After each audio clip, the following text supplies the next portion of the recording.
What's going on, Lapeef family? How you brothers doing? Doing absolutely phenomenal, bro. Great Morning. Happy Sunday. morning. Yeah, happy Sunday. Happy Sunday. Football. Got a lot of Indeed. football last night as well. How you guys doing out there? Definitely appreciate you guys for tuning into Lapeef Sports on the Lapeef Network. It's going to be a great show as usual. When you guys come in, make sure you hit that like button. Also, make sure you guys subscribe to the channel. Supposed to have one more person, but I guess he never came, which is cool. So we're gonna start off with a little bit of football. We'll start off with football today. You guys down to talk about some football? Yes, sir. Yeah, I know Kyle is. Yes, sir. right. Another week for the Bears to disappoint us, but everybody else in the league, yes. I don't want to hear that talk. I don't want to hear that talk. That's the last thing that I want to hear. I think we might have a chance tonight, but we're definitely gonna talk about that. But I want to talk about Aaron Rodgers. Talk about your boy, Aaron. I can't stand his ass because he did put a whooping on our ass last week, man. But I definitely like Aaron Rodgers does it again. Just makes you angry. What it does makes you angry. Let's talk about Aaron Rodgers, man. Is he the real deal?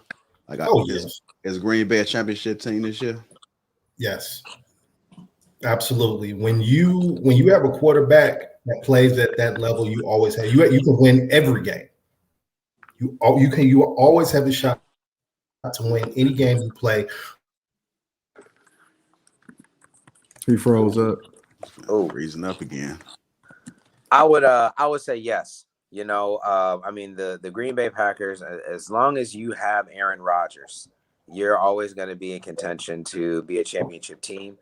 And it looks like Aaron Rodgers, he's talked about in some of his post-game interviews, it looks like he's enjoying himself out there. It looks like he's kind of going on his own little farewell tour, even though, as it relates to being a Green Bay Packer. And so I think that, he's trying to leave it out there in a way that maybe he hasn't before. I think that some of these plays that he does at the end of games, there's no real imitating it around the league. And I don't know if I would call Green Bay my favorite to win the Super Bowl, but, for them to go into a deep playoff run, who are they going to go up against in the NFC? You got the Cowboys, and who else you really got? You know what I mean? Who else are you really that afraid of? All the other monster teams are in the AFC. So, as long as they can stay healthy and keep Aaron Rodgers upright, and, I know that they got some guys who are injured now, but as long as you got 12 behind center, I think that the Packers are always going to be a legitimate threat. All right, go ahead, Avon. I know you was trying to say something a little bit. Oh, yeah, my fault. I dropped. I was just going to mirror what he said. A lot of franchises in the NFL get the quarterback position wrong very frequently, especially the one I root for. Mm-hmm. And if you don't sort this situation out, if you don't have that guy, you're going to be rolling up river constantly. And if you got that dude, you can win any game, not the game next week, not 4 games from now, or under certain circumstances. If you have a guy like Rodgers, you have a legitimate chance to win every football game you ever play. And our Lord have mercy, the Bears have not figured that out. So wait a minute, didn't they play Thursday? Yeah, they played Arizona, right? Yep. Yeah, they beat Arizona. Arizona was undefeated, I believe. Yeah. Mm-hmm. JR, why you don't like Aaron Rodgers? I just don't like what he does to the Bears. I just don't like. And you don't like nobody in the league. Isn't that enough? JR don't like nobody in the league. I just hate it, man. It's just something about it. It's just something about his ass, man. I just want him to just leave so that we can move up. And I don't think there's a dynamic between one guy against one team and city in the league other than the Packers and Bears. I mean, I don't know how many times the Bears have even beaten the Packers in the past 10 years in the Aaron Rodgers era, maybe once or twice. Hey, you go again throwing shots. Go ahead. Just saying, and I'm a Bears fan, but, sometimes he's just undeniable. And once we see him in a New Jersey next year, I think that our attitudes may change about Aaron Rodgers. We'll maybe start to appreciate him the way we all did Tom Brady. But Stop it. it's one of those Stop it. things where you just have to recognize his. When the play breaks down, he makes magic happen. He flicks the ball at the flick of a wrist. He could throw it 60 yards, something that Pat Mahomes has to throw his whole body into. Aaron Rodgers could do with a flick of the wrist. So just from a talent appreciation standpoint, you can't hate on Aaron Rodgers. You know what I mean? Man, bro. I lived in LA for 2 years when I was in my 20s, and there was a guy who worked with me, and the guy was from Salt Lake City. And I asked the guy, I said, what was it like being a Jazz fan, knowing every time Mike came on the court, this was a pointless exercise. You knew how this was going to play out. And that's how I feel being a Bears fan with Aaron Rodgers, man. It's like, how is he going to beat us today? Not is he going to beat us, but how ugly is it going to be, and how bad are we going to get clowned on ESPN tonight? That's just what it comes down to, bro. Until that man retires, we ain't winning nothing. Yeah, that's But he right. no, okay. Go ahead. I don't know. I don't know why people put him in the same conversation as Tom Brady or somebody great. No, he's not. As a matter of fact, I want to speak to that.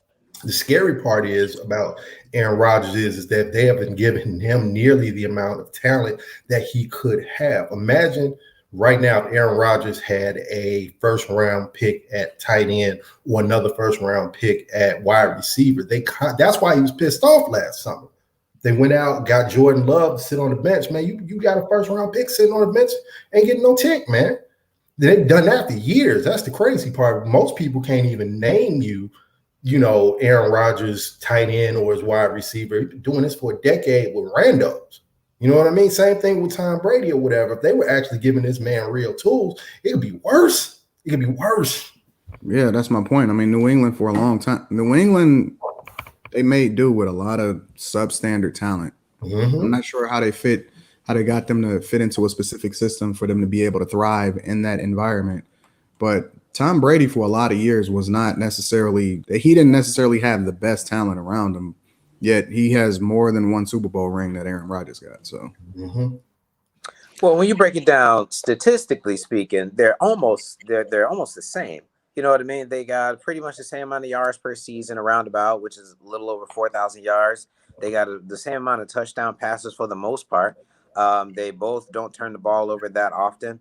So I think when people talk about Aaron Rodgers and Tom Brady, it's only strictly talent. Tom Brady is the most accomplished quarterback, in NFL history in a lot of ways.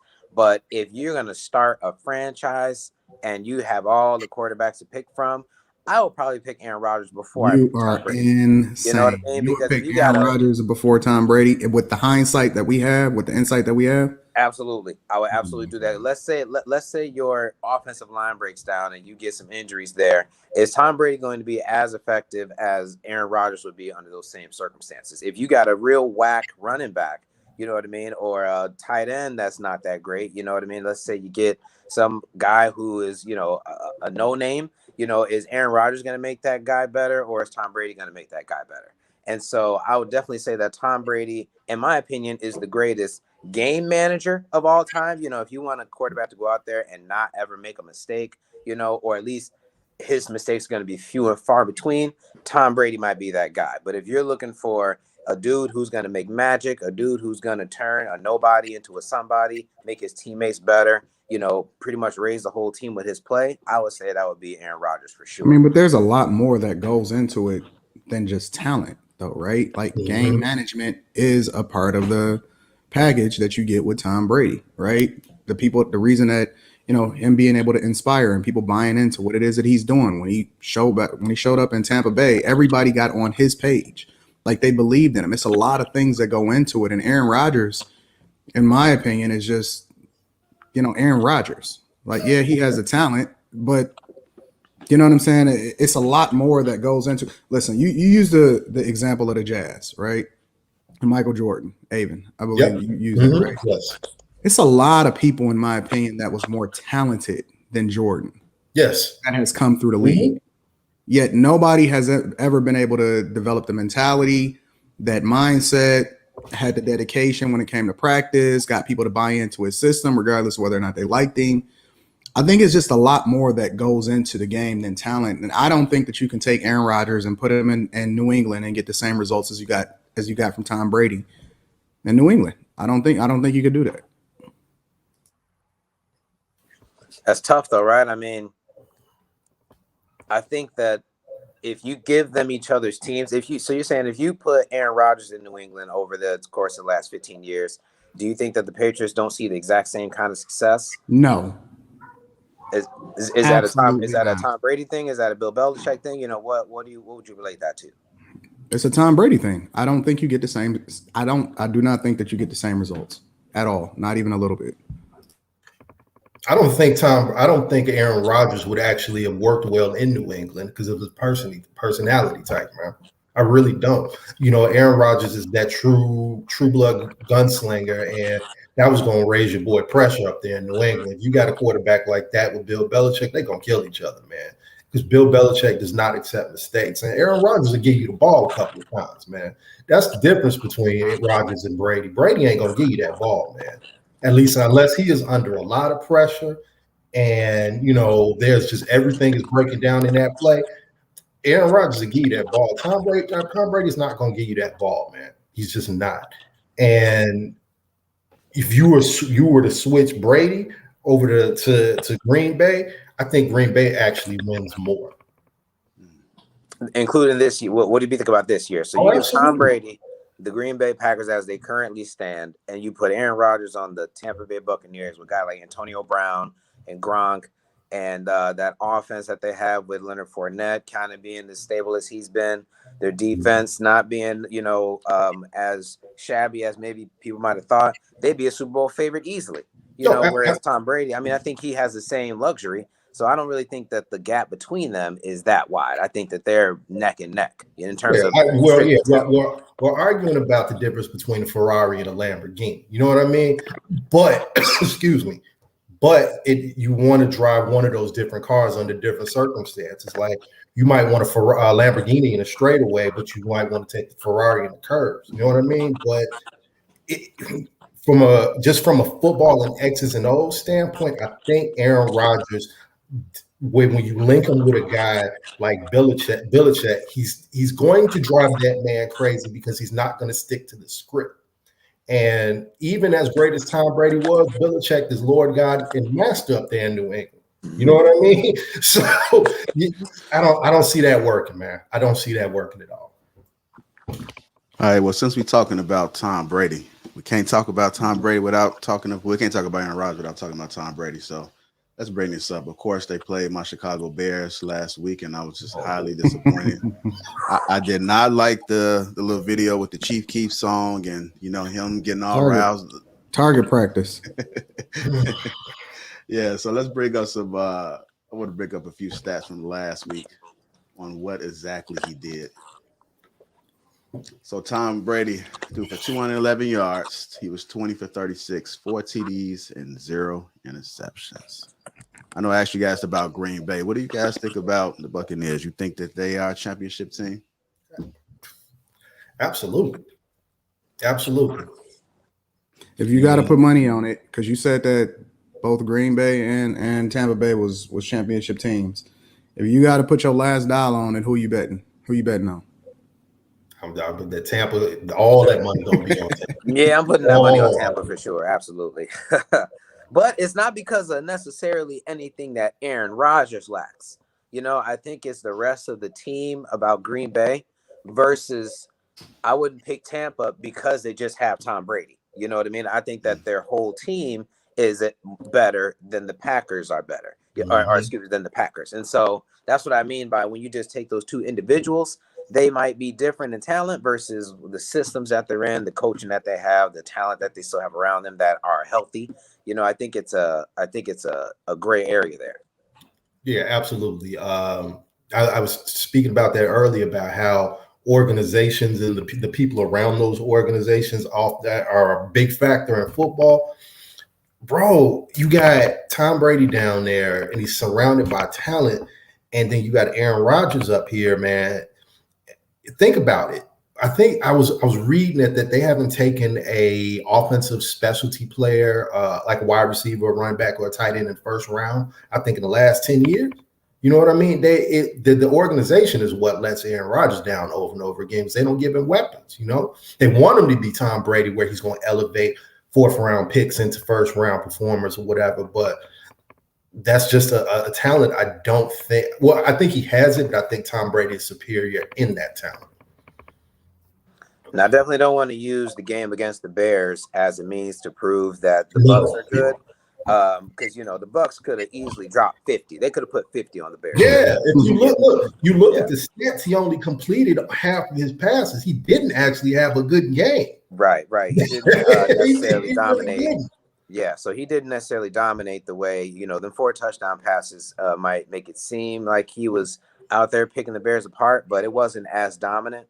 Because they could have easily put up 50 on the Bears, I think. So they didn't want him to get tired. They didn't want him even breathing hard. They said, "Hey, go ahead and just use him for target practice. This is like playing against the practice squad, y'all. Right. We're just gonna do our thing, and we're gonna with the shots to Chicago, man. Hey, man, they deserve to get shot at, man. That was horrific. That was terrible, man. That was absolutely terrible. These are dark days up here in Chicago, bro. I haven't seen this team this bad probably since like the early 2000s when they had Cade Cunningham running around out there, bro. Don't worry, I can't wait. Your Bulls gonna let you down in the plaills. It's gonna get dark. It'll get darker. And we could go back to what you were saying last week about this being the string of games that the Bears start losing. Matt Nagy not even coaching today, so that's got to be. We're gonna get to that. We're gonna get to that. Yeah, we'll leave that for later, though. Yeah. All right. Well, it looked like Tom Brady has a game today. What are you guys' predictions? Let's just take a look at the stats real quick with that. I'm taking him over the Saints all day long. Yeah. I don't trust Jameis. I just don't. I mean, he's nervous. Listen, he's gonna be nervous. He got his nerve, he feeling a certain type of way. He trying to keep that temp down. I don't know. I'm never betting against Tom Brady. I don't care. Like right now, from a football perspective, Tom Brady and the Buccaneers. Well, Tom Brady specifically, but the fact that he's on the Buccaneers and they got great defense. I'm never betting against Tom Brady. It was only one sure bet in sports, and that was what's my homie name? Floyd Mayweather. He was the only sure bet in sports. But if I got to go second place, I'm going to go with Tom Brady and with the NFL.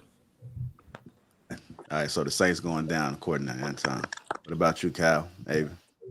Same. I don't believe in Jameis Winston. Okay. You know what's funny about Jameis Winston, man? I called this back when he was in college. I said he would never be a top line winning quarterback. And the reason why is because he's dumb. He's dumb. He is pretty dumb. And I just, it's one of those things where you just see somebody and they start running their mouth, you just slowly start backing away. That's him. That's him for real. He got the arm talent and he's got perfect description. But boy, when he opens his mouth, I'm like, man, ain't no way. That is the perfect description.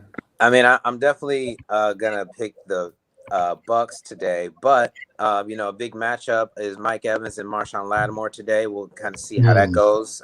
If Marshawn Lattimore has a great game, it might kind of change the tide a little bit. But I mean, I think the Bucs are the favorite.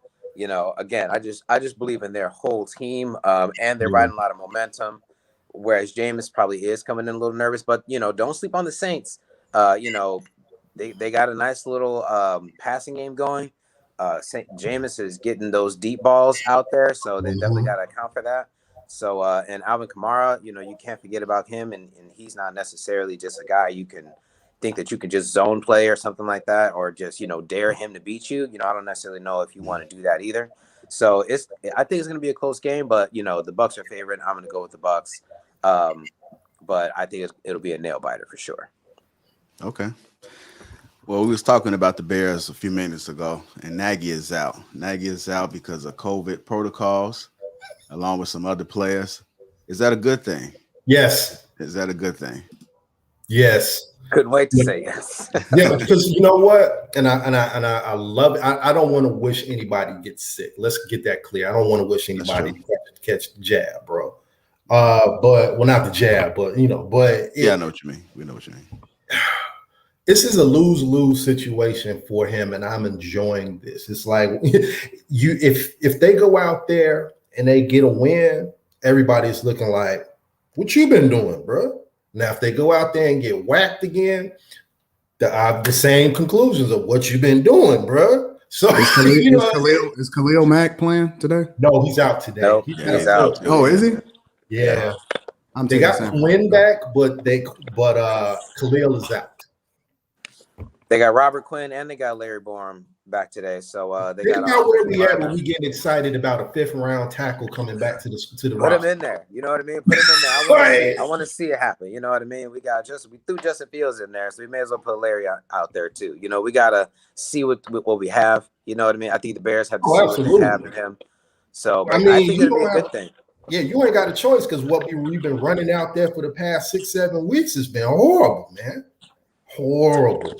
Yeah, I think that, again, when Justin Fields said that Bill Lazor was a calming voice in his helmet, calling the plays, whereas, and then when you see Matt Nagy on the sideline, he talking behind his, the play sheet, just going off in the headset, going off on the referee, just super hype. I think that was a huge indictment. So now that they lost last week in the fashion that they did, he's not going to be there this week. So if the Bears go out there and win, it's going to be another blow to his credibility and reputation in the city. And, if they go out there next week and lay an egg or any kind of negativity happens, I think he'll be on the hottest of hot seats. San Fran is going to beat Chicago in Chicago, bro. Yes. Did you actually y'all watched the game last week, right? I watched. Did you see the first play of the game? I think I threw my shoe at the TV for the first play of the game, man. Like, I'm not. Look, I don't like it when sports fans try to say I'm smarter than the professionals getting paid for it, bro. But what in the hell are you doing when you are running a toss out of the shotgun on 1st and 10? What did you see? What did you see on film that's not a good play under the best circumstances? Your first play out the game, you scripted this, bro. This is not like you must have never watched the Lions game before if you think that anybody gets better, bro. Man. Well, the Niners, they've lost 4 in a row.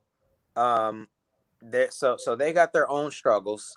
And the Bears are kind of due for some success. It's almost like a must win for the Bears for their entire organization right now. At least the Niners, they kind of are in a different position organizationally. They may be struggling to get some W's on the board, but there's not turmoil within the front office, and the fans aren't ready to, go snatch Ryan Pace about the office, by his feet. So, I think that that has a little bit to do with the Bears too. We can't pretend that it's not impacting them. And so I think that Matt Nagy not being there is going to be a huge sign of how the Bears react.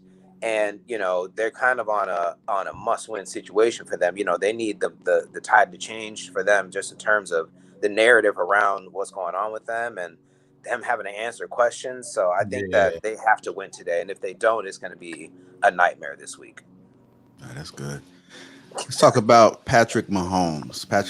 They're playing the Giants today. My favorite person to talk about. Yeah, they are currently sitting at 3-4 right now. You guys can't really see it, but this is his stats right now. The last couple games. He got sacked 4 times, looks like last week. Threw for 1 interception. Threw 20 passes. No, he threw 35 passes, only completed 20. Well, that's because the overall strategy, everybody has figured out Pat Mahomes. Well, listen, aside from his idiot little brother and his fiance, right? That's the part that I really love about Pat Mahomes is the people that he's surrounding himself with. But everybody's figured out not to blitzing. Yep. Everybody has figured out not to blitzing, and he can't make adjustments. He makes the best plays when he's scrambling and he's under pressure and he can pick you apart and he's able to buy time in order to be able to really create some space between his receivers and everybody's figured it out. And so now he's under pressure and he can't make the adjustment. And the real question is whether or not he's going to be able to transition from the pressure that comes along with being able to find his targets, similarly to my favorite Tom Brady, versus the way that he's been able to pick people apart in the past. But again, my favorite thing to talk about with regard to Pat Mahomes is his little brother. Shout out to his little brother. And his brother was supposed to be some kind of talent also. That's unfortunate. Yeah, it sucks to be the one dude in the family that don't make it, right? You know what I mean? Like your pops made it to the pros, your older brother made it to the pros, and here you are doing the most on social media. You know what I mean? This is your claim to fame now. That's not something I would want. That I don't want that scenario for my life, bro. Not at all, man. Yeah. Okay. Go ahead, man. Go ahead. Oh, go ahead. I think that I think the one thing that he has going for him right now is he does have the trust of his teammates. He has the trust of Andy Reid. So, even though I think Tyrann Mathieu kind of criticized the fans this week saying, they're never satisfied and whatnot. So maybe they might be getting destroyed on their local sports talk radio and whatnot. But I think inside the locker room, he still has the trust of his teammates. And so, it might be able to, if they come out and dominate, they may be able to say it was just a rough start or an anomaly to how they usually do things. And so there's still an opportunity to turn it around and kind of just call it a fluke versus it being, something that we really have to worry about. Yep.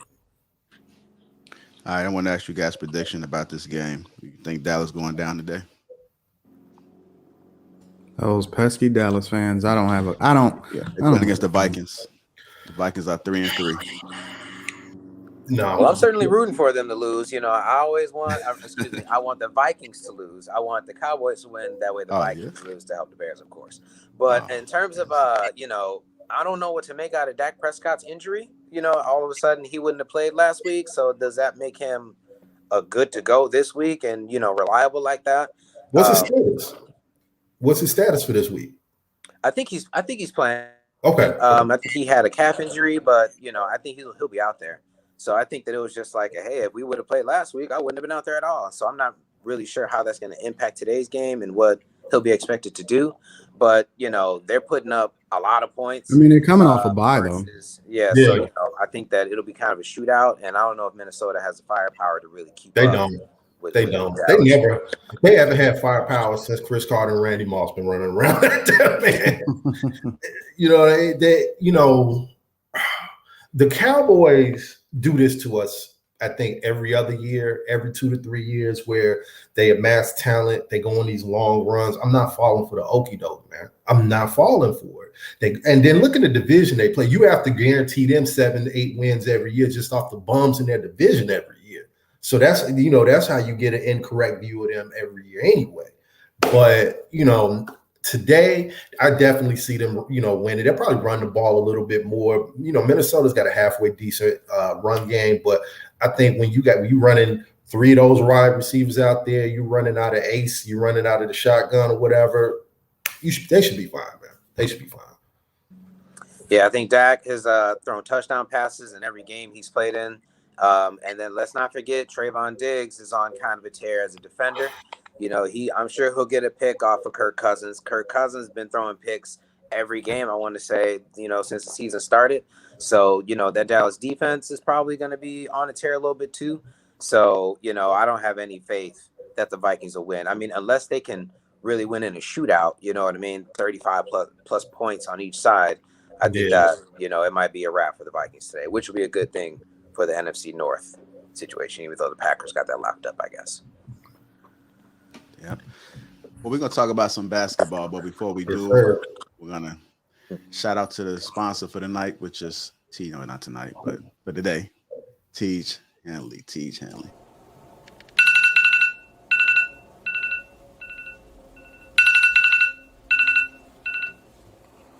It's too early. I can't believe it's time to get up already, but that's okay. A man's morning routine is everything. The first thing I do is I head to the washroom. My focus, brushing my teeth, my beard, and my skin. Cade Hanley, uncomplicated skincare for men, has changed my life. The face wash, the scrub, the super serum, the eye cream, the AM PM moisturizer has people giving me compliments left and right about my skin. At the beginning of each week, twice a week, I massage the scrub into my face and then I rinse. Every other day, I use the face wash. I put it into the palm of my hands, and I spread it evenly across my entire face and my head. The Teej face wash keeps the pores clean and also removes all oil. My favorite part about Teej Hanley is that every box comes with an instruction card that tells you when to use each product, how much to use, and in what order. They really make the process of achieving and maintaining amazing skin easy. And because Teej Hanley is sponsoring today's video, they're offering my viewers a great deal. Just click the first link in the description, and not only will you get Teej Hanley for the best possible price, but they also give you a free gift with your first box. Click that link and get started today for just $30. All right, shout out to Teej Hanley. Let's talk about some basketball, y'all. Let's talk about some basketball. We're going to start with Detroit. Definitely going to start with Detroit. Straight. Cunningham, late in the clock. There it is. That's your number one draft pick right there. He scored his first 2 points. It's only 2 points. It's only 2 points. It's okay though. He coming off. It was hold on. Injury.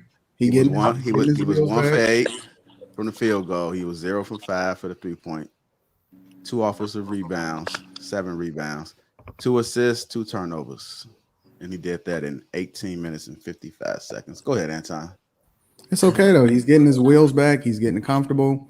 He wanted to do it against a weak team like the Orlando Magic. I gave those tickets up to a friend. I didn't want to be, but I'll be at the Bucs game courtside. But it's okay. He's good. He looks good. He has confidence. He's gonna shoot. And so I think that he'll do really, really well. And again, nobody is expecting for anybody to make the playoffs, so they just want to be able to let him get burned and get everything out of their system. But I like Cade. He's phenomenal. He's going to be a star. When I buy the Pistons, I'm gonna make sure that I make him my ambassador. Don't worry about it. I like that, man. I'm a believer in him as an individual basketball player. I'm just not a believer in the organization around him. But 1-7 though, man, he's got to stop forcing that shot. He's got to find another way to get his shot without having to, you know what I'm saying? That hero ball, you know what I mean? At least the way I see they're constructed, you know what I mean? The hero ball is not going to help them long term.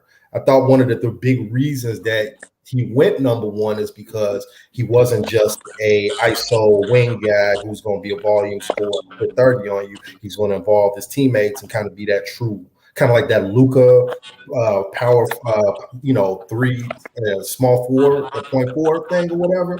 And they got to have to build around him like that, man. Because when he's playing hero ball, that's a losing strategy, man. They just want him to get reps up. This is just a process. Yeah. Well, you know how that process worked out for Philly. You know what I mean? You may not want to throw that process word around too much. They Philly look good right now. So Philly look really good right now. I think Detroit will be good, but I think this year Detroit might be the get right game for a lot of teams. I think that they just can't keep up with some of the firepower as it stands right now, especially in the East. I think the Bulls beat the Pistons a couple times there. So, the Hawks. I knew he was going to throw that in there. I think it's the Sixers beat them too. So I think that they're definitely, the arrow's pointing up. And, Cade Cunningham got 15, 19 minutes or something like that. So that's only going to go up as the season goes on. I personally believe that the NBA season doesn't even start until Christmas. So this is all really just warm up for, the entire league. So it's fine that they lose some of these games. So I think that it'll be really good to reassess how they're looking come January, February to really see, how they're going to be looking as an organization. But Cade's looking good. I'm excited to see him play out there. I think it'd be good for Detroit. I think it's good for the league to have Detroit be competitive. Yeah, so, absolutely. I think it'll be, especially for the East. Everybody always talks about how weak the East is, but low key, you got the Bucs, the Hawks, Philly, New Jersey. Charlotte is kind of every last one of them teams is going. Miami starting to look good, so I think it's looking good for everyone. Hold on, let's just look at this real quick. Let's just see what Detroit is. Let me see. They all the way down Lottery. there. They all the way down there. Let's just see what Chicago is, because we definitely better talk about Chicago next. And say they look good.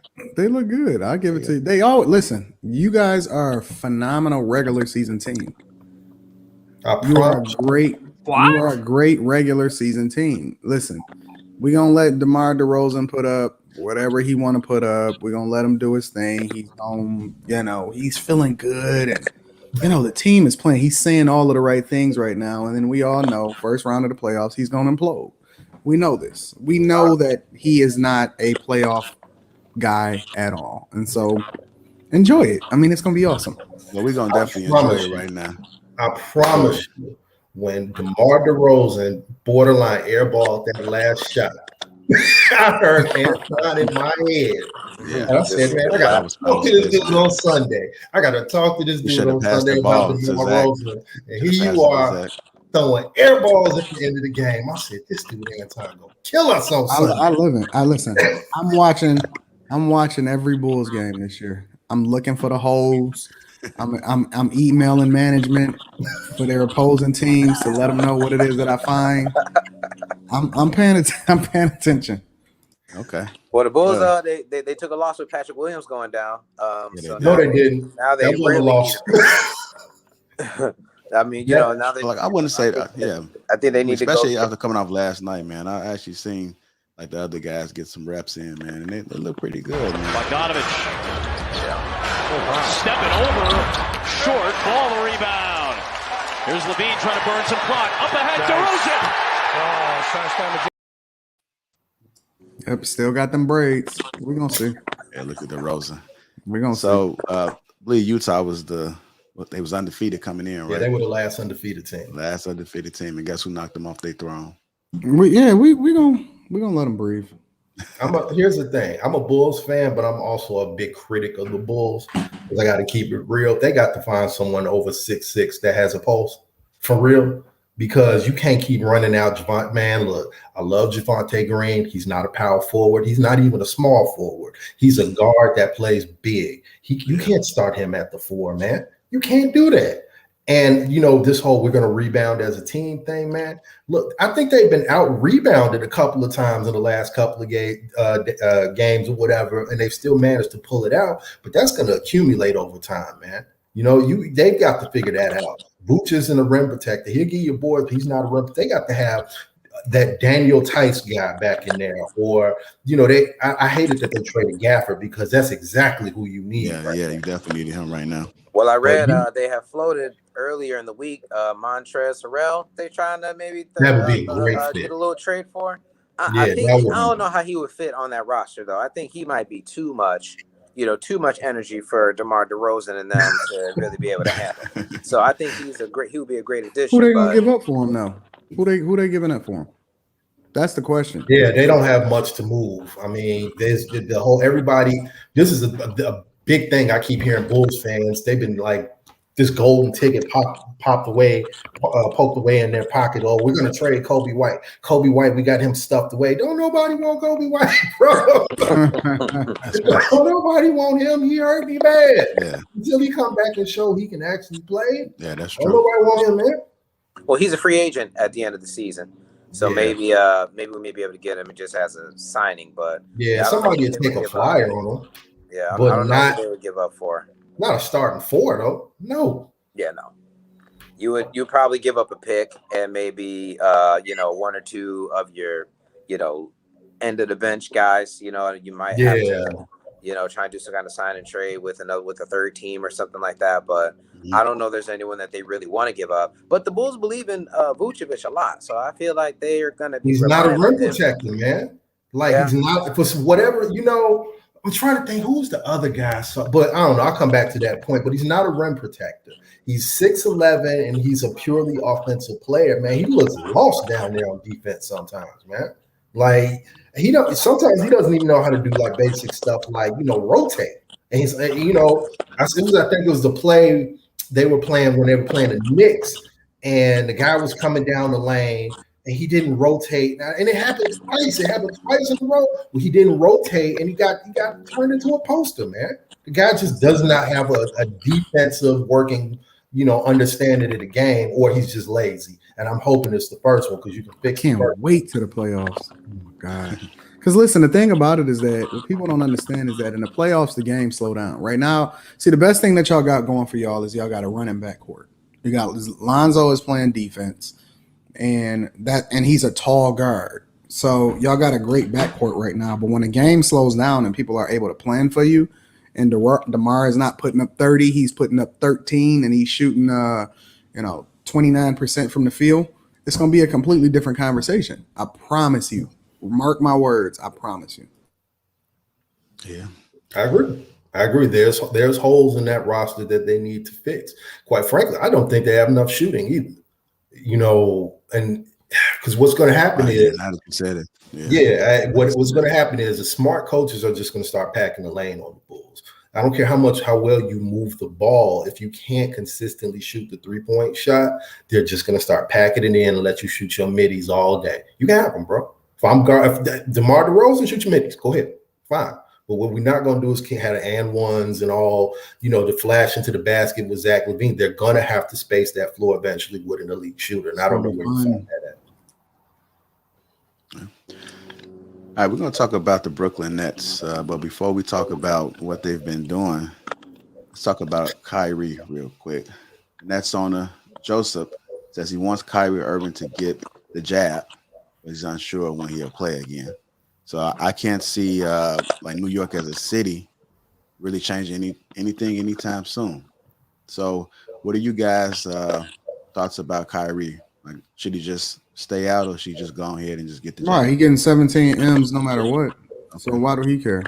Right, he has no leverage. The owner has no leverage. You got to write that check every 2 weeks, bro. Unless you go, negotiate a new CBA real quick. You gave that man all that money, and he's going to be where he's going to be. The most overrated player in the league. Yes. Unreal. And he don't even want to play. And he don't stay healthy anyway. Yeah, it's a tough situation. If I were Kyrie, I mean, I guess you can do whatever you want to do. You're getting paid anyway, and you're getting paid a lot of money. And if I was in New Jersey, it's funny. A buddy of mine does an NBA fantasy league, and Kyrie Irving was into like the 7th round. And I was telling him, Kyrie's going to play eventually. He may not be playing right now, but it's only October. I don't think he is. I think he'll come back eventually, because he even said he's not going to allow this whole situation to derail his career. So it may not be till February. So as of right now, as it sits, that's 2.5, 3 months from now. So it feels like, that's going to be major. But come February, March, Kyrie Irving out there and, making New Jersey look amazing. I think that we would have all forgotten about this entire situation. Nope. Listen, and, the thing about basketball is that it's reps. And if he's not playing in December, then he shouldn't play at all because the team will have gotten into a rhythm. They'll have their rotation in order. They'll have the 8-9 man rotation or whatever like that. And all he'll do is mess up the chemistry, and it won't make for a great situation regardless. So I think that if he don't play by December, then he's not going to play at all. He's going to sit at home and collect them 17 M's. Do you guys feel like the Brooklyn Nets need him? No, I don't. I mean, the Brooklyn Nets is listen. They got two of the most overrated. Gosh, I wouldn't say James Harden is overrated, but yeah, they got two of the most overrated people that's on the Brooklyn Nets in general. Now, KD is an awesome talent, right? Phenomenal. But as far as comparing him to the greats of all time, he's overrated in that aspect. And then you got James Harden, right? They can't. The refs is no longer letting him go to the free throw line and should put up 25 free throws a game or some crap like that, right? And so now that you're forcing him to actually have to play, people are finding out that he, you know what I'm saying? He's not the man that y'all thought he was. Anybody can put up 20 free throws a game and come away with 40 a game. You know what I'm saying? You put me out there at 20 free throws, I'm gonna give you at least 22 a game. You know what I'm saying? So my point is that I don't think that they ever needed him. I don't think he can stay healthy for a full season anyway. And I think that he's overrated and he's an undersized guard and he'll get exposed against these much more aggressive, much younger, bulldogs that's in the NBA that will be coming for his head anyway. I think he's on a downward slope of his career, Kyrie Irving anyway, so it don't even matter. Okay. I What mean, do you in guys? New Jersey, Go ahead. let's not forget they got LaMarcus Aldridge back this year too, and he's been just as Washed reliable up. as he needs to Washed be. up. I mean, he washed a little bit, but he Nah, come he in in and there score stealing. 17 to 20 points for you, He's and stealing you think I think with no mask. he's a solid big man. You know what I mean? If all you need him to do is get you 15 to 20 points, a few rebounds, be a kind of Marcus Aldridge will not lane. get you 15 to 20 points a night. Well, He'll get he's you not 15 playing. to He's not 20 playing 30 occasionally. minutes. No, he should only be playing 20 minutes a game. 20, 25 minutes a game, something like that. He shouldn't even really be. Listen, fam, for what we paying you, look, bro, we can go out right now and I'm gonna give you 50 minutes on at the Y. You know what I'm saying? With no legs up under me and none of that. You telling me these dudes can't with timeouts and stuff, they can't stand up for 20 to 25 minutes a game? That's crazy to me. Well, go ahead.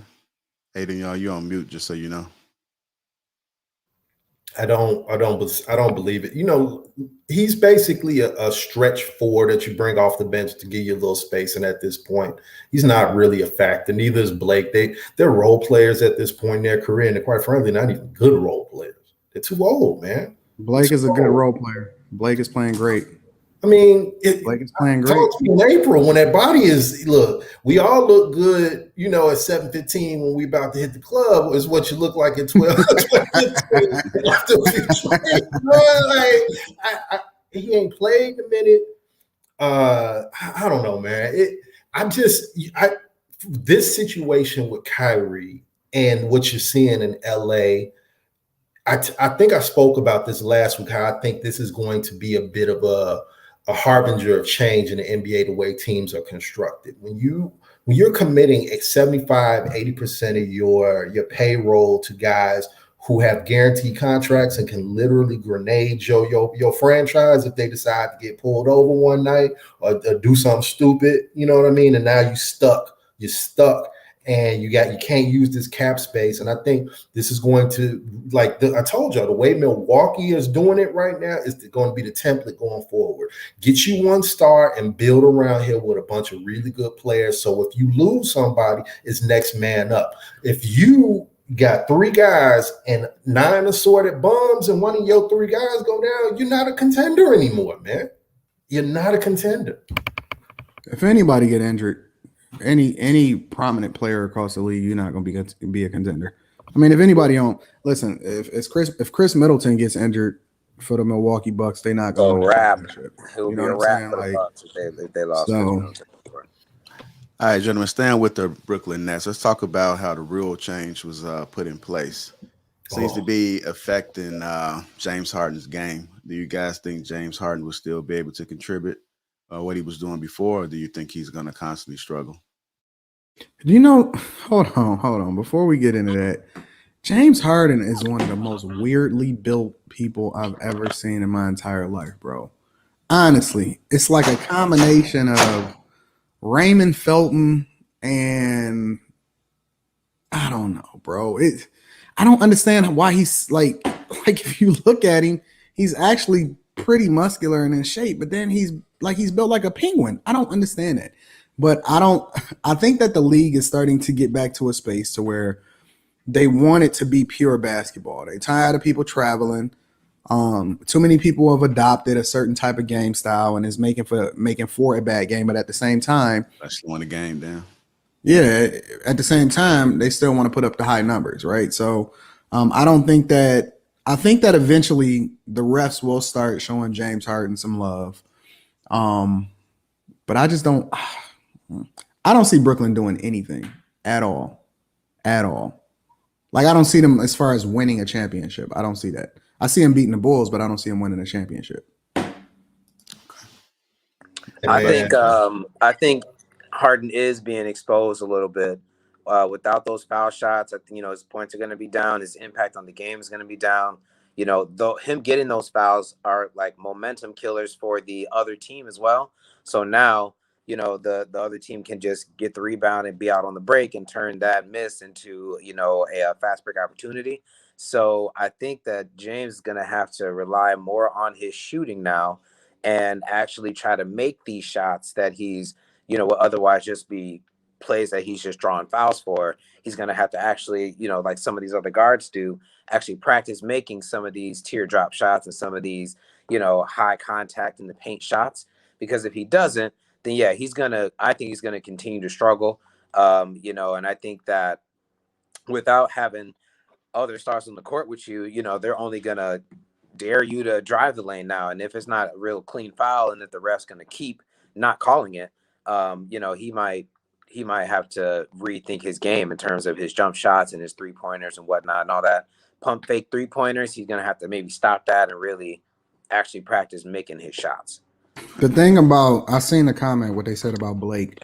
This is how I know people don't watch basketball, right? Because what happens is people only go based off of the stat sheet, or they go based off of what they see, the highlights, right? They watch the YouTube highlights. They don't see the misses. They don't see the diving. You know what I'm saying? They don't see the hockey assists. They don't see any of that other type of stuff. So, you know what I'm saying? They don't see the energy, all of that. And so my point always becomes they don't see the defense. A lot of the defense that's not shown in the stat sheet. And so if you actually watch the game, you'll be able to see the value that Blake Griffin brings more than just whatever the rebounds is and whatever the points are. And those will go up obviously over time. But you gotta watch the game in order to better understand the contributions and whether or not people are impacting the game a certain type of way. It's not entirely, he guards, sometimes the biggest, best player on the floor, unlike LaMarcus Aldridge, and so you got to be able to look at some of the things, the intangibles that's outside of the stat sheet, and you can only see that by watching the games. It's different. Going back to the foul, they're changing the rules now, man. I absolutely love it. I love it because it's not basketball. If we was to go down to the court right now and run a game of 21 and you pulled that monkey ball BS, we keeping it moving, bro.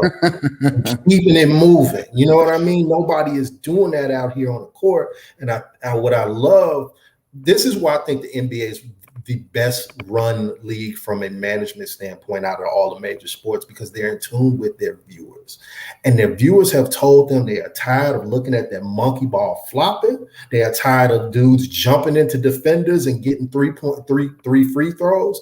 And they are changing the game. And it's a perfect timing for me because my son is 11 years old. He's getting into the game, and I don't want him watching that crap. The interesting thing about that, though, do you know that, although I actually hate charges in general, do you know that Blake Griffin draws more charges than any other player in the league? See, that's a stat that people have no idea about, right? They don't know the impact that certain players make because they only paying attention to the highlights, right? They're not paying attention to certain things that players are doing that impact more than just whatever it is your stat line is, the 4 or 5 or whatever. It's the truth. It's real. I think that just lends to, what you said, that the Nets don't need Kyrie. I mean, they got a lot of guys doing a lot of things. So, that are beyond just putting points on the board, So I would actually agree that the Nets don't need him. But, Kyrie Irving is amazing. And they got Blake doing hustle plays. They got LaMarcus Aldridge getting some cleanup points off the bench. You said Kyrie is amazing? I mean, you can't just say we don't need him if you have the option to have him. If you're going to say, hey, would you want him or not want him? I wouldn't say no. But the New Jersey Nets specifically, they do have guys who are reliable, who can, kind of make up where he might have been efficient. They now have guys who can make up for that. If you give him to me for the veteran minimum, I'll take him. Would you then start him? No. Even if you got the veteran minimum. So he's not in your starting 5 on any team. No, he's a cancer in the locker room. He's an undersized guard. Listen, nobody but LeBron is ever going to win with Kyrie Irving. Ever. He's never going to become a Derrick Rose and that he's willing to play a specific role and mentor young guys or come off the bench or all that other type of stuff. He's never going to be that thing, bro. Ever. And as his skills continue to diminish, right, we're still going to lean on the whole idea of Uncle Drew. when the reality is that everything that he touches turns into trash, unless you got somebody to cover it up for you, like LeBron did when he went over to Cleveland. But the reality is that he's not ever going to be a starting point guard on a championship team. Not ever. Not ever. Especially when you're talking about the league today, because again, in the playoffs, everything slows down. Everything slows down, and people are able to plan for you a little bit more effectively. And what we see from a defense is, from the NBA perspective, right, is it's not necessarily guarding you one-on-one. Kyrie Irving is a one-on-one player.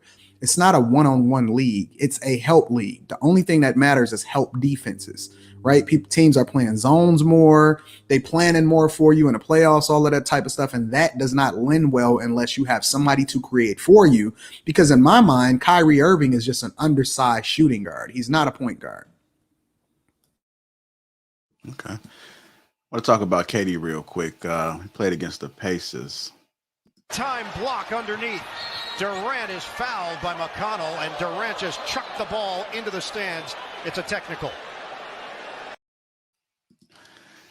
Officials admit that Kevin Durant should have been ejected after throwing the ball into the stands versus the Pacers. It's what they admitted. Do you think that they knew that when it happened and they were just trying to show him grace because he's a star player? I mean, I would assume that they don't have the rule book lined out in their head during the heat of the moment in the game, specifically during the entire time. You know what I'm saying? So I think that you can give them grace, the referees themselves, because they have been, for example, if you take the other star on their team, James Harden, they've been cracking down on not calling foul calls and letting them play that junk out. And you just going to have to deliver on whether or not you can, whether or not your skills actually can match up with the numbers that you've been putting up in the past. But Kevin Durant has always been emotional. Kevin Durant, in my opinion, has never been a leader. He can't lead a team to a championship. He's going to have somebody that, and it don't even got nothing to do entirely with talent. KD cannot lead a team to success. There has always been incredibly talented players that cannot lead. I'll give you another example. Less emotional. Tracy McGrady. Tracy McGrady was never going to be the leader of a championship team. Ever. It's something else that you got to have in you. You know what I'm saying? If you putting KD on that Cavs team in the same position, similar to what LeBron had to go through as far as coming down from 3-1, it's never happening. It's never happening. Like, first of all, we're going to have to put an asterisk next to every single championship that he already got. All championships is not created equal. Don't tell me that rings matter just as much. They contribute, but they don't matter. Because if that's the case, then I want John Sally in the conversation of being one of the greatest players of all time. All rings are not created equal. And that's Robert A. Horry. Yeah, and Robert Horry. That's A. B, again, Kevin Durant will never be mentally strong enough in order to be able to lead and encourage a team to be successful. What you're seeing over at the Brooklyn Nets right now is they're stacking players and they're trying to play like similarly. They're trying, which is clearly unsuccessful. They're trying to acquire talent and let that be the foundation of what it is that they're building, similar to how they tried to do with the Phoenix Suns with Steve Nash when he was playing there and they brought Shaq in and all that other kind of crap. Listen, Kevin Durant will never, ever be regarded as or even looked at in the same mindset as a Kobe Bryant, a LeBron James, I'm not even going to talk about Michael Jordan. He don't deserve to be in that conversation. He don't deserve to be in let me tell you something. He don't deserve to be in a conversation with Larry Bird. He does not deserve to even be mentioned with Larry Bird ever. I don't want to see nobody mention his name with Isaiah Thomas, Larry Bird, nobody. None of these people. Tim Duncan, no, he don't deserve to be mentioned above the greats. We're a highlight reel society today, but we're not taking into consideration exactly what the results generated. He's not an overcomer. He's not a deliverer. He's emotional, and nobody will ever follow him to the promised land, ever. Nobody. I absolutely agree, and I don't think we're going to see very many players like that ever again.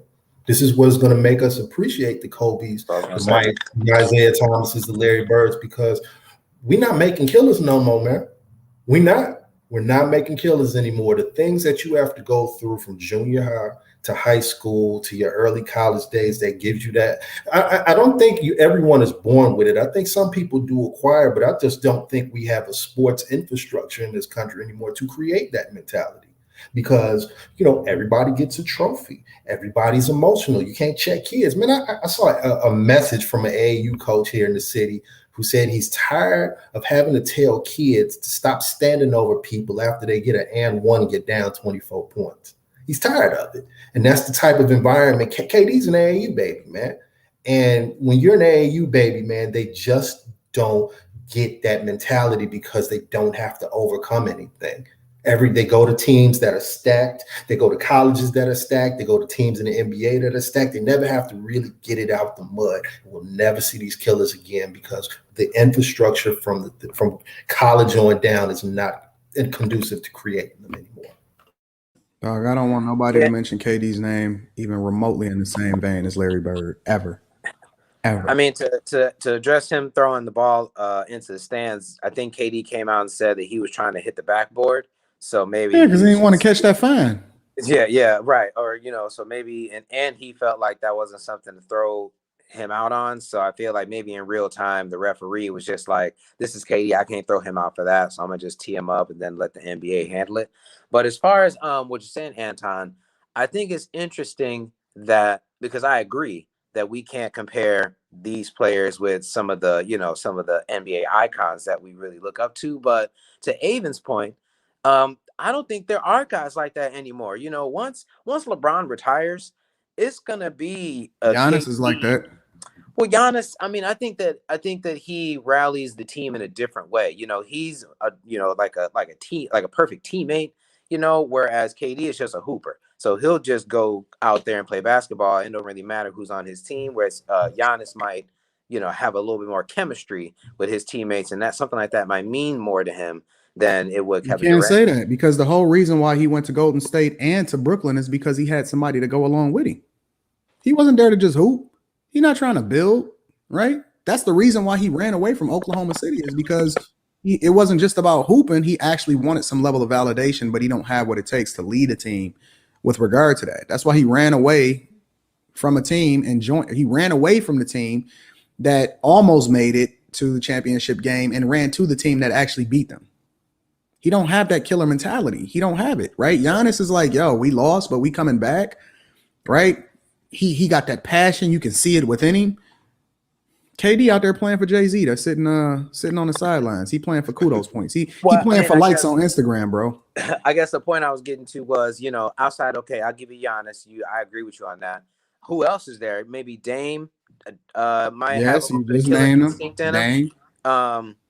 But Dame can't. The best player on your team really can't be a guard, right? Or like the most ferocious player on your team to get you to the over the hump for a championship can't be a guy who's under 6'5". Fair enough. We can say that Dame doesn't have the talent that KD has, but we can't say that Dame doesn't have the mentality that we would want KD to have. It's a difference.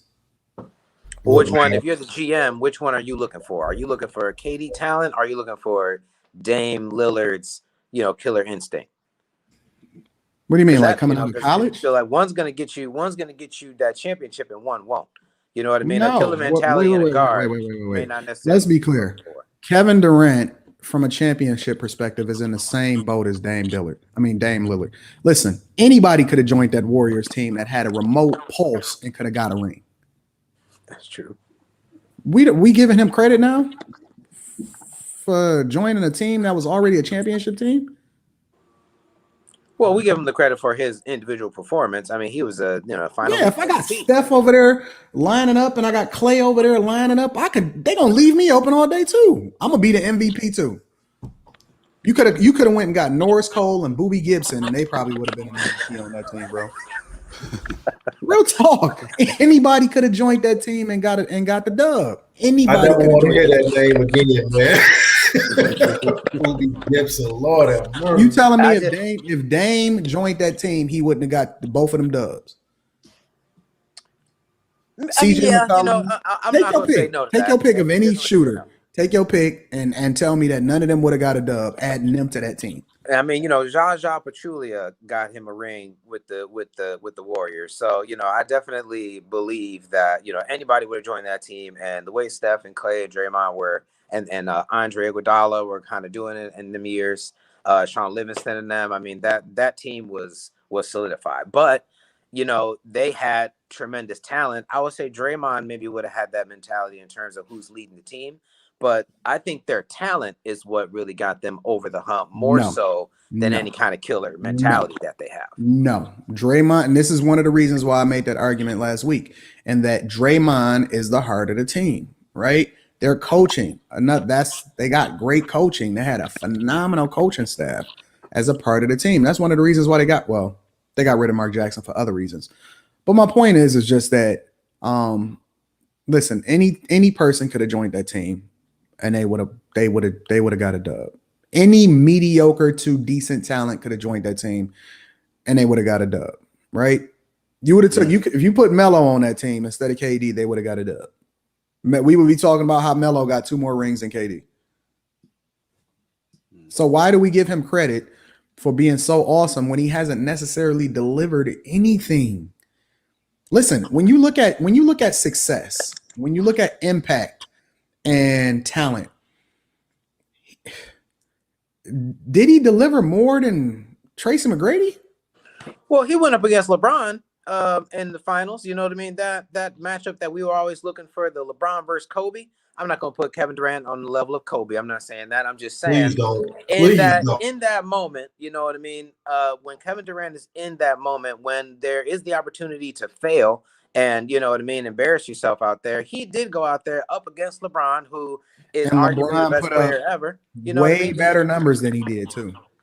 Well, I'm just saying, in the end, I'm trying to understand. a one-on-one sport. So he went up against LeBron, and LeBron put up incrable numbers. I mean, absolutely sensational numbers against him. Even in the as a loser, he could have been the MVP that series. I would say that. So I'm sorry. I'm just trying to figure out what was the impact. Well, so you disagree that Kevin Durant is the reason they won the finals? You say that's not true. I do. I say that's not true. I say that you could have put CJ McCollum on that team. You could put anybody. You could have brought Paul Pierce out and had him on that team, and he probably would have got a dub. That's real talk. I kind of want to switch it up a little bit. I did open up the lines, so we do have about five people waiting. So lines are open. If it becomes full, as soon as you see somebody drop off, just try to hop in. Then I know last week we talked a lot about the Lakers, right? But I don't want to talk about the Lakers. I want to talk about the Wizards. But before we do, let's just pull up something real quick. Bradley Beal out there killing it. Yeah, so we have this is the Western Conference right here, and we have the Lakers currently sitting down here at the bottom right there with 3-3. And let's look at the Wizards. They sitting right there at 5-1. So we're going to talk about Bradley Beal. You are correct, Anton. Bradley Beal is killing it, and I just took notice this week about what they've been doing. What they lost. They had all the talent in the world, but it didn't necessarily translate into a championship until, for example, Dwayne Wade took a step back and said, yo, LeBron, this is your team. You know what I'm saying? And people played their role. Well, Chris Bosh don't get enough credit for that on that team because he took a substantial step back because it was only so many passes or so many touches that he was going to get. And so, people don't understand. Before Chris Bosh went over to Miami, he was all world in Toronto. I mean, he was being ranked as one of the greatest players of all time. Kevin Love. Before Kevin Love went over to the Cavs, Kevin Love was being considered one of the best post players in the league. And he was shooting from everywhere. Kevin Love was dominating in Minnesota. I mean, he was everything. He had like the double record or something like that too. Yeah, right? he was destroying everything and everybody. And so my point is that there were people, and this is the difference when I'm talking about leadership and people playing their roles and positions and all of that. It's about chemistry. And when you don't have the right type of people playing their role to a T in order for you to win a championship overall, ultimately it comes back down to that being the foundation of your demise. Russell Westbrook, in my opinion, very similarly to what Melo was going through prior to him really accepting his role, coming off the bench and being a role player and all that other type of stuff. When Melo went over to Oklahoma City and he was like, yo, they asking me to come off the bench, Pete. Like, people not accepting their role and understanding that you not once the star that you was, and so we need you to play this position in order for us to be successful, which is, again, another reason. I'm going to give a million examples. You got Derrick Rose over there in New York. He accepted his role. He playing it to a T. New York is winning. And I would say that when star players are on the downward slope of their career and they're unable to accept the role in order to be able to be successful, that is going to be the demise of the team, and it is very much chemistry. Okay. I think Wes Unseld definitely deserves some credit for that too, in terms of letting the team rock. Because Who? Wes Unseld, their coach, their new coach, Wes Unseld Jr. Yeah, because I think that they do got Kyle Kuzma on that team, so they got Montrezl Harrell on that team, so they got some like an assembly of players who on paper may not have the best chemistry, you would think. So I think that's a testament to coaching too, where he's got those guys working it out. And Bradley Beal's been on a lot of trade conversations, so for him to be going out there and playing the way he's playing, I mean, I think Ben Simmons could take a peek at that. Really, Low-key for the Bulls, that's what I wanted instead of DeRozan. I wanted Beal. I thought he would have complimented the team a lot better than DeRozan, but the scout salary cap, you takes two to tango or whatever. But and who would have thought that somebody would have got something out of Kyle Kuzma? You know what I mean? I've been watching that this week, and I'm like, man, you look like an actual basketball player now, man. Yeah, it's crazy. It's absolutely crazy how environments change, man. Listen, Russ is he the type of player to miss a layup on purpose just so he can get the rebound and make sure he get his triple-double. That's the type of player he is, bro. Real talk. And so I'm not really sure that those type of players are coachable when you're talking about building a championship team. I'm just not sure, bro. Unless they go through something that, like what Melo went through, I'm just not sure that type of player is coachable. I don't think Westbrook is coachable at all, to be perfectly honest with you. Again, I've been a long-time critic of his. I think that he's maybe not the worst teammate, but yeah, I don't think that he's the most coachable player out there for his talent. I think that he's stubborn and he's like cantankerous. You ask him a question and he thinks you ain't even got no business asking him that.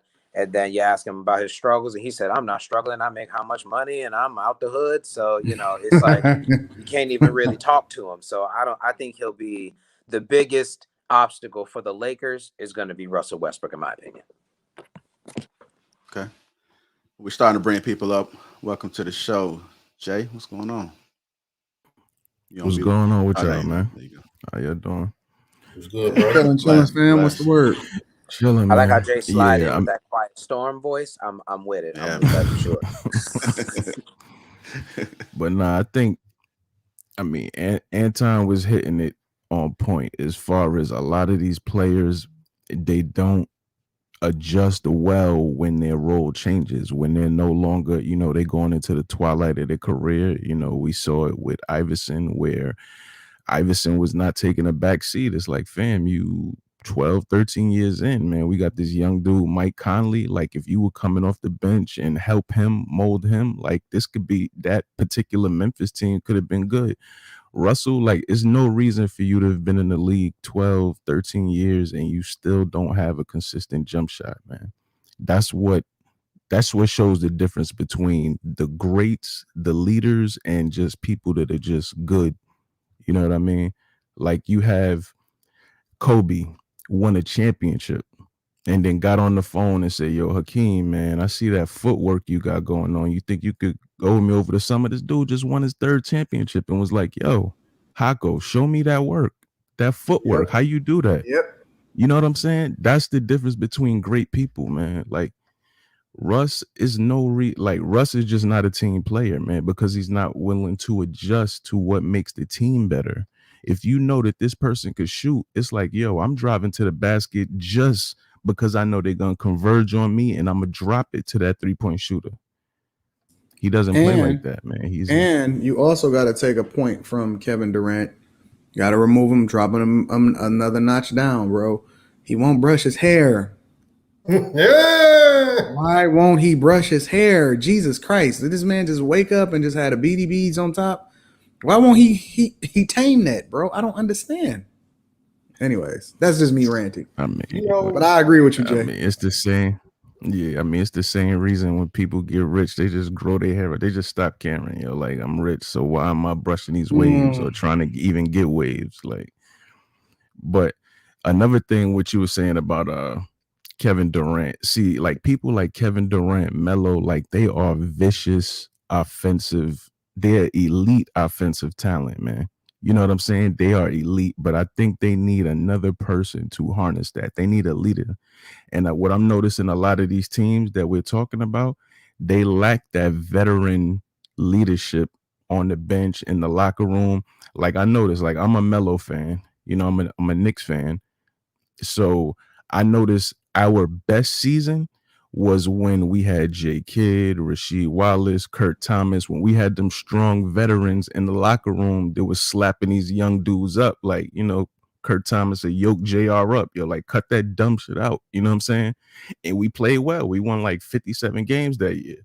The minute they left, right back down. You know what I'm saying? So yeah, that's They me. run away piggyback from on that, I know, man. To They run piggyback away off of from that, it. Jay, how many players do you see being a coach one day in the league? You know, people say maybe Rajon Rondo would be a good coach, but other than him, you know, I don't even see too many of these players one day being good coaches and GMs. I can't see Kevin Durant being a good coach on the bench or anything like that. So, you know, it's a great point in terms of the leadership. You know, you maybe have a few guys who will be able to take that mantle, but I think that guys just make too much money and, they can kind of spend a whole career of just Instagram flossing and they don't necessarily have to go into that leadership role. Everybody is definitely not Kobe. And I think there's Right. way more guys who are Kyle Kuzma types where they're just happy to be getting this check. You know what I mean? They're just happy to be out there. They want a coach that's going to let them run and let them, play a little run and gun basketball, shoot threes and it not necessarily be a big deal to them long term. So I think that the leadership is just because the nature of the game is different. Guys are rich and just their priorities are so much different that winning the championship may not even necessarily be something that they're really worried about. If you're not that elite Aspiring player, for. B plus and worse, you probably just looking to make a roster at this point. That's their only priority. Absolutely. Because, I mean, honestly, like you mentioned, Rondo, I think the Lakers would have been just fine with no Russ and Rondo. I think, barring some injuries, they got a couple of good young point guards, none. I forget the other dude, but they got a couple of young good players that I think could have filled that time slot in. But Russ, man, like he's not making anybody better. You know what I mean? That's the but I don't thing. think that the Lakers need him to make nobody better. I think the Lakers just need him to be a bull coming off the bench. Absolutely. Like do what you want to do coming off the bench. I'm gonna make a prediction. Not guarantee, but I will bet you that the Lakers end up trading Russell Westbrook before the end of the season is out. I bet you that the Lakers get rid of Russell Westbrook. I don't think they're gonna do it. Hold on, Jay. I don't see that. Hold on, Jay. Let me get to Brian real quick. Brian, what's going on? Welcome to the show, brother. What you got for us? What's up, you guys? Can you hear me? Yeah, we can hear you. I appreciate the show. I think you guys are awesome. I think this was a smart thing to do, especially on Sundays. And Anton, bro, I love you. But the Kyrie situation, you were off, bro. What am I off about? Because when we were talking about Kyrie Irving being underrated, in what way is he underrated? Okay, I'll tell you exactly the way in which you mean overrated? Oh, which is overrated, yeah. Okay. He's never been a winner outside of LeBron carrying him. When LeBron went to Cleveland, he was literally on the worst team in the league. He never led them anywhere. He made Boston worse as a result of going there. He can't stay healthy. He's an undersized guard. He's a matchup nightmare when it comes to having him defend anybody that's bigger than him. He always need help defense. I mean, he's a volume shooter, so he needs to get shots up in order for him to get going, which takes away from other players, which goes against exactly what his position is as a point guard. he played best when LeBron basically had him playing off of him as a shooting guard in Cleveland. I mean, where else do you want me to go? Like, he's overrated in every sense of the word. He has never been the best player in the league from a point guard perspective. And I can probably name you 5 to 10 point guards that I'll take over him right now that's playing right in the league right now. I would say 5, but not 10. I want to get on this Boston situation because I think a lot of people look at it in a wrong way necessarily. Like, I don't think it necessarily was Kyrie's fault. I think it was the coach. They didn't know how to coach all that talent. You was trying to sit here and start Gordon Hayward, who just came off a major injury, over Jaylen Brown, who just had a phenomenal playoff. But again, also, he said it was his team, though, right? You got to own it all. You can't distribute blame when it don't go your way, because when they get mad at LeBron, they call him the GM of the team, right? Not in the Cleveland situation, because they're placing the blame on the teammates. They're placing a lot of blame on the Kyrie, their bench, Kevin Love. A lot of the blame when they had the exact same team, and they brought in what was my man that they traded from Boston last year? The point guard, Kemba Walker. Kemba Walker, and they did better the next year. They did better. Exact same team, and they did better the next year. It was chemistry, just like how you said about the chemistry with Milwaukee. It had a better chemistry. You had Terry Rozier being mad and going on ESPN talking about how he wasn't getting playing time. Then you was mad. Jaylen Brown and Jason Tatum were mad about their playing time also, and everybody else was just bad chemistry. Nobody else. So it's no blame whatsoever in the fact that he hasn't been successful outside of LeBron's shadow. What about prior to LeBron getting there? Kyrie deserves some blame, but not all of the blame. Why not? Isn't that what happens when you say you want to be the leader of a team? No. You don't? No. Wow. He didn't necessarily say he wants to be the leader. He said he wants to be the leader of the team and take his own team and not be under the shadow of LeBron, which is correct. Listen, bro. When Steph lost to the Cavs, they said that he didn't show up. He got all of the blame. All the blame. Never complained about it. He was going to get LeBron loses, he gets all of the blame. When Giannis lost, it was like he not what he's supposed to be. They building the wall around him. He gets all of the blame. So why do we make so many excuses for Kyrie when he said, nobody crowned him? He said, I want my own team. I'm the man now. I don't want to be under his shadow, and I'm moving this way. Why don't we then give him the blame when we give it to everybody else? Why do we make excuses for Kyrie? I'm not making an excuse for Kyrie for for his part on the situation, not as far as not having that chemistry. I'm not saying he shouldn't get any of the blame. I'm just saying that he gets a bad rep for that Celtic situation when it wasn't just all his fault. Plus, don't we have to agree with Kyrie Irving? He says, "Oh, I want my own team. I want to be that dude." Don't. Yeah.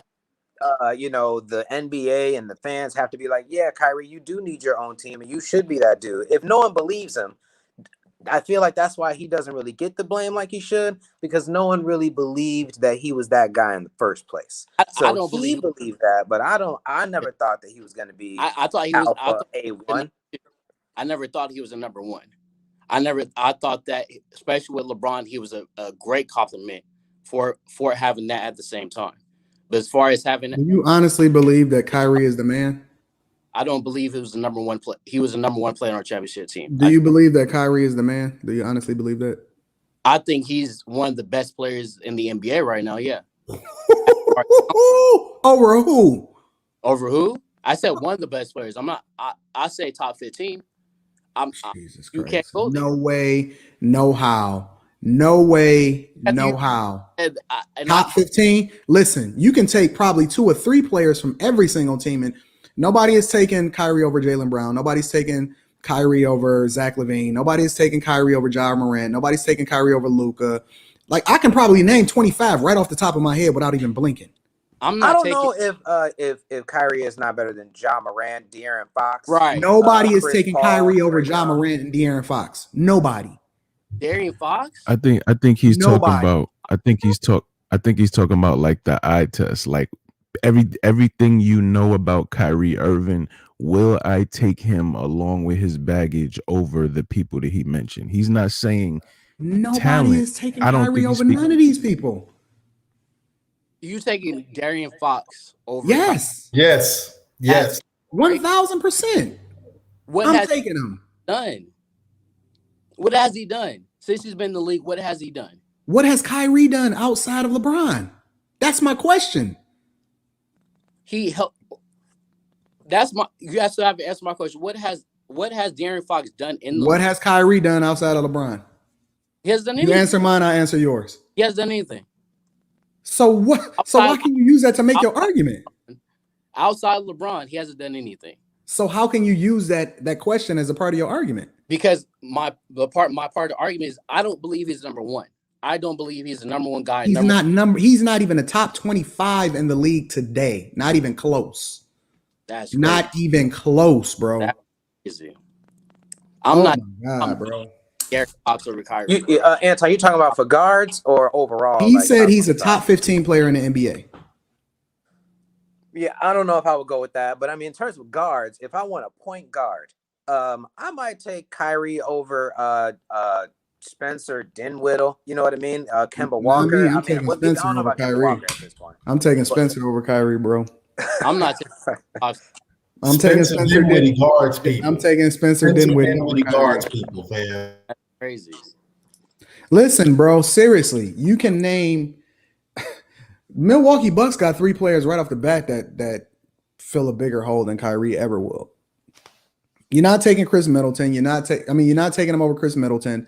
Giannis. Let's just go down the line. I'm not taking him over Lonzo. I'm not taking him over Lonzo. Not even a little bit. I'm not taking him over DeMar DeRozan. I'm not taking him over DeMar DeRozan. Zach LaVine. As much as I don't like DeMar DeRozan, I'm not taking Kyrie over DeMar DeRozan. I'm not taking him over Julius Randle. I'm not taking him over LeBron, Steph, Clay. Well, Chris Paul. You can just run down the line. You can go over to Phoenix. Like, I'm not taking him over. What's my man in the middle? The big guy, the center? DeAndre Ayton.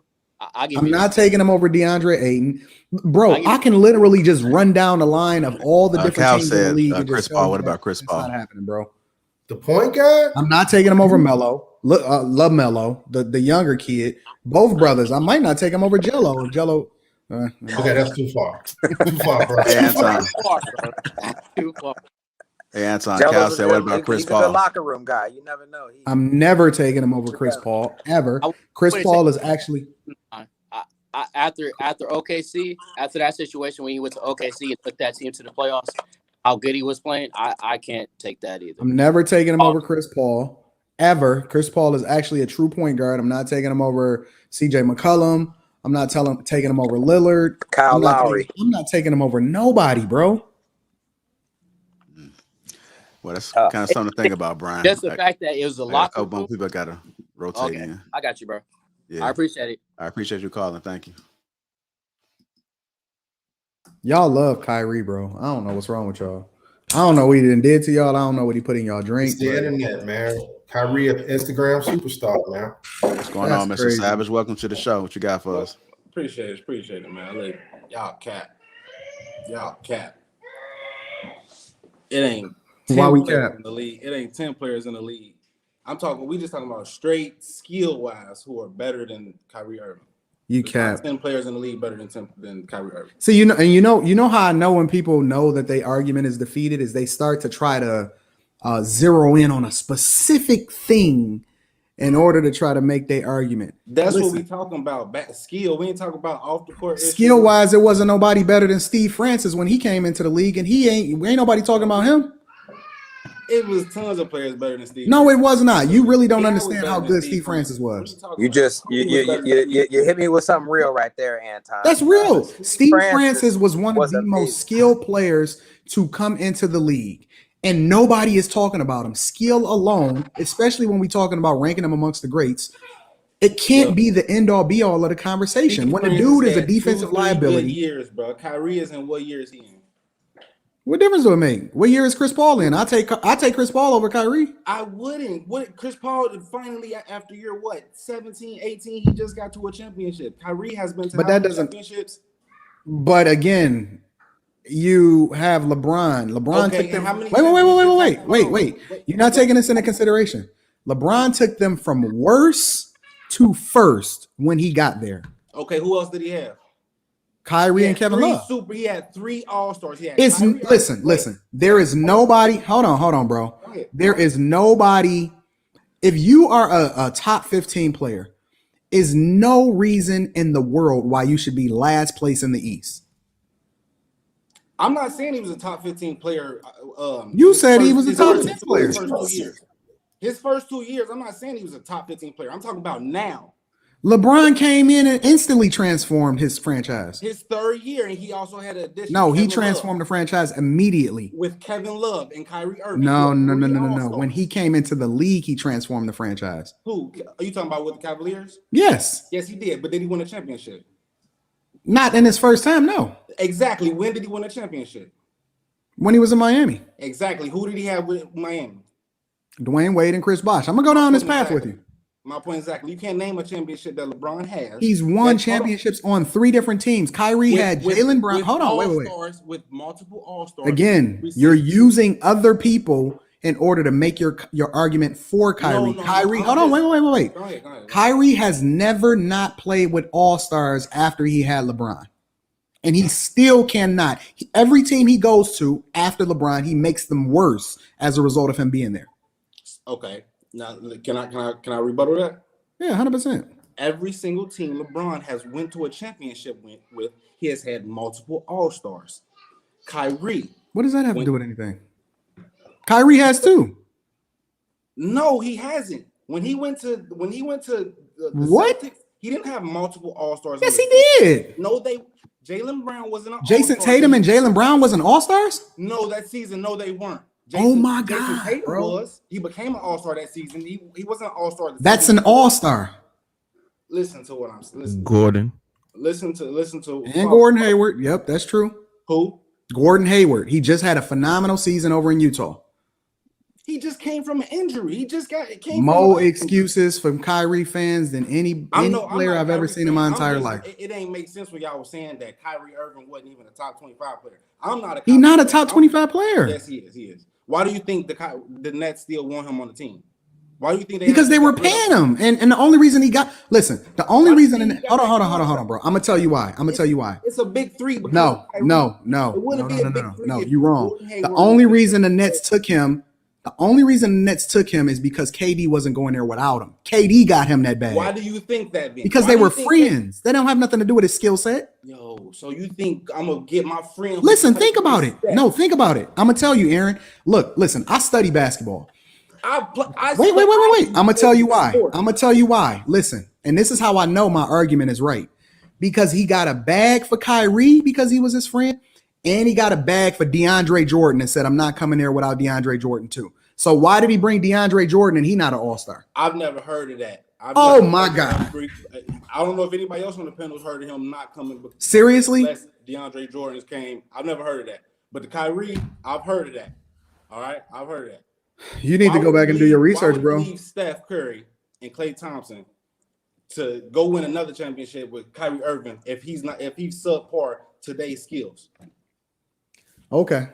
You think that they recruited DeAndre Jordan and he got that big bag from Brooklyn because he was good? I don't know what I don't know. I don't have no argument about that. I don't know about that. I don't know if that's actually, if that's real. Okay. Nah, that's real. Because the Knicks didn't offer him a contract. Say that one more time. Nah, I said the DeAndre situation is real because the Knicks didn't offer DeAndre restart his contract. They didn't offer to re-sign him. So nobody offer him nothing. I'm coming and what do they got to do with Kevin Durant? I'm using the same argument you said. Why did he go to Brooklyn and why did they pay him? I'm telling you why. Because of KD, not because of Kyrie. I don't believe he wasn't coming unless DeAndre Jordan. Look it up. It was a million articles at the time. I'm about to look it up right now. All right. Like, while you looking that up, what's going on? Welcome to the show, this guy. What you got for us? Hey, all right, here you go. There go my mic. You can hear me? Yeah, we can hear you. Hey, man, what's up, fellas? How y'all? Doing good. Pretty good. What's going on, family? Hey, look, I'm not trying to down this Kyrie Hill with these other boys, so y'all can have that one. But I will stand on the KD. If you want to go strictly off of heart and say that his heart or his leadership is lacking compared to the rest of the great players, the top 10 in history, I'll give you that. But player efficiency, scoring ability, plus minus, the dude is the most efficient, cleanest, clutches, most reliable scorer that ever played the game. You know what the interesting thing about KD is? You know what the interesting thing about KD is because, like, for example, Mr. Aaron Savage down here made me go through and run through all of the different people that LeBron played with. At what point in KD's career did he not play with the best talent in the league?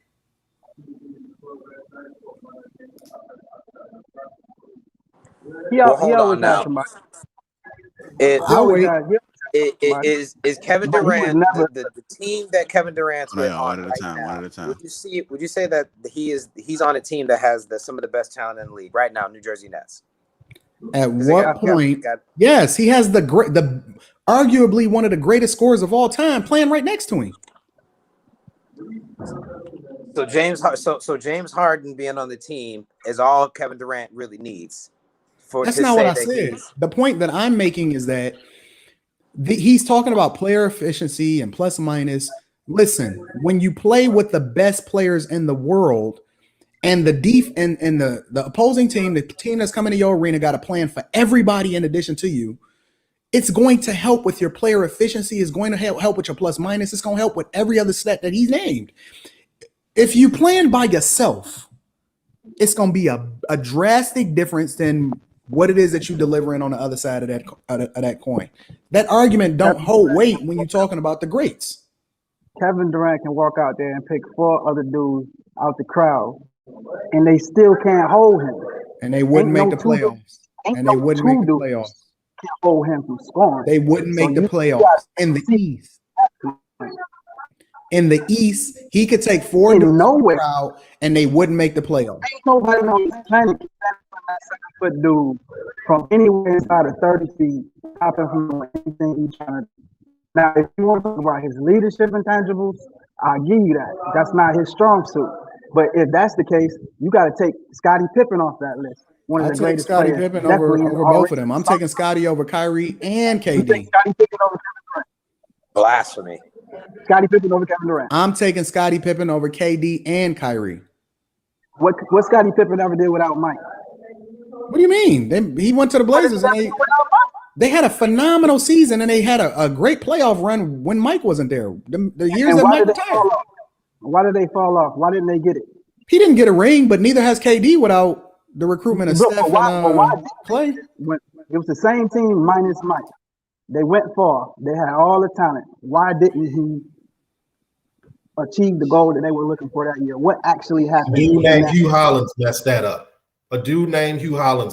up. The ref stole that one from the Bulls. It ain't had nothing to do with Scottie Pippen refusing to go in because they chose 20 Kukoc. The Bulls. No, they actually won that. They actually won that game, bro. They got. And then he melted down in the locker room, blew up. Listen. Again, I need y'all to be able to support your argument without leaning towards other people in order to be able to justify what you're saying. If you're saying that KD is so awesome, then help me to understand what he's done that was better than any of the other greats that's on that list and why he deserved to be there. My thought is this. Just because you haven't seen the bottom of the grind or been by yourself in a struggle doesn't mean that you couldn't have survived it. There's just no proof of concept. So if there's no proof, if there's no proof, then how do you automatically put him at the top of the food chain? Have you seen this guy play? That's your argument. You can't. Would you say that he doesn't deserve to be? No. I'm using what you said as the foundation. If there's no proof that he can do it on his own, then why do you automatically put him at the top of the food chain? Because evidence is not the evidence of absence. You feel me? You can't just say that because when you haven't seen something that it doesn't exist. But you can't say it does exist either. So also true. But of the things that I have seen, I would definitely put him in the top 50. So you're just liking, but you don't actually have any real argument to help him make the case. All right, Jim, I'm kind of want to get Aaron in this a little bit too.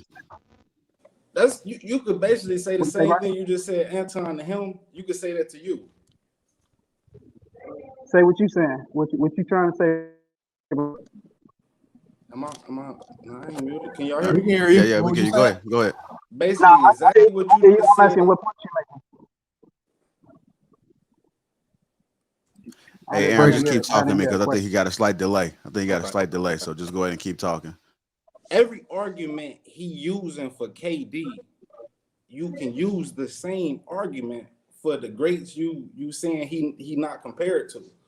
Like, let's use LeBron for an example. Like, you keep bringing LeBron up as the strong man. Like, everything you saying against KD, you could say against LeBron.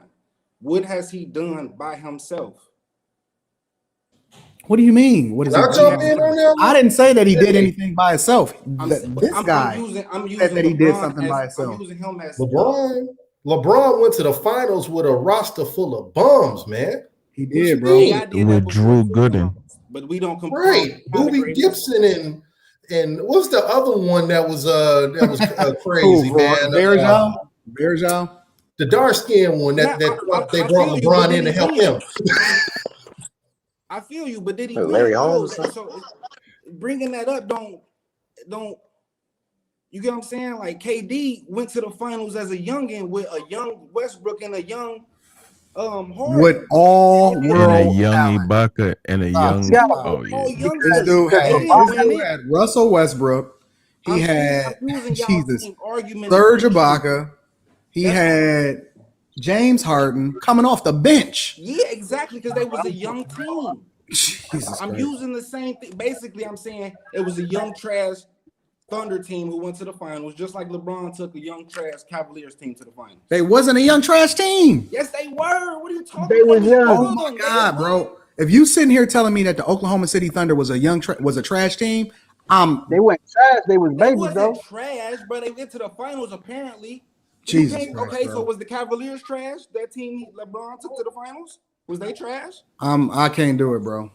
That Cavaliers team that LeBron on was trash. They was trash, right? But they went to the finals. And the team that Oklahoma City was on, that KD was on, was not trash. Was they better than the team that they faced? Yes. No, they were not. That's Yes, they was. Okay. Yes, they were. All right, man. They were better. Okay. All right, y'all. If you can't say final thoughts, this guy, and then we got it ready to get into football. I'm saying it already because I'm about to cash out and watch some of this football. Hey, if you can't admit, hey, I respect your argument, but if you can't admit KD top 50 all time, we ain't got nothing else to talk about. Top 50 all time? Wait. You said top 50 all time? Yeah. No. Yes, all time. Big O, Wilt, Shaq, all that. No. He don't even listen. He don't even belong on the same court as Larry Legend. He don't belong on the same court as Shaq. He don't belong on the same podium as Tim Duncan. He would eat their food if they was playing. Tim Duncan? Really? That's Larry Bird. Wait. You think that KD belong in the same room as Tim Duncan? You really telling me that? Ask Tim Duncan. Yeah, You a businessman, Tim Duncan ain't in nobody's starting five. Y'all don't know. Listen. This is what I know for sure. You just told me that Tim Duncan don't belong in nobody's starting five. You are full of the devil. You need to go to church this morning, bro. I'm telling you. You got this discussion next week about the top 50, man. No, bro. You're gonna need some prayer after this. You need some holy oil. You told me that Tim Duncan is the greatest power forward of all time. Right next what are you talking about? What are you talking about? I'm not saying that. I'm just saying he's the greatest power forward of all time. We're talking about positionless basketball. This is an era of positionless I don't care, bro. Tim Duncan is a top 10 of all time. All right, gentlemen. We're gonna talk about this next week. What in the devil? We got to revisit that. We're gonna have to revisit that because I don't. I definitely appreciate you, this guy. Thanks for coming on. Boys, have a good day. Yeah, you too, Aaron. All right, Thanks. y'all, man. Jay, man, what happened? You supposed to come on earlier. What happened? Bro, I just lost my Nah, I didn't get no. I hit you up in the this inbox. dude just told me. Hold on. Honest, hold on, JR. Let's digest it for 1 second. He said Tim Duncan don't deserve to be on nobody's starting team. No, I didn't say deserve. I'm just saying nobody is going. When they say, okay, give me your all-time starting five, my five versus your five players all-time. Tim Duncan is going to be on there. He's talking about popularity. People pick Kevin Garnett. They pick all kinds. You're not taking Kevin Garnett over Tim Duncan?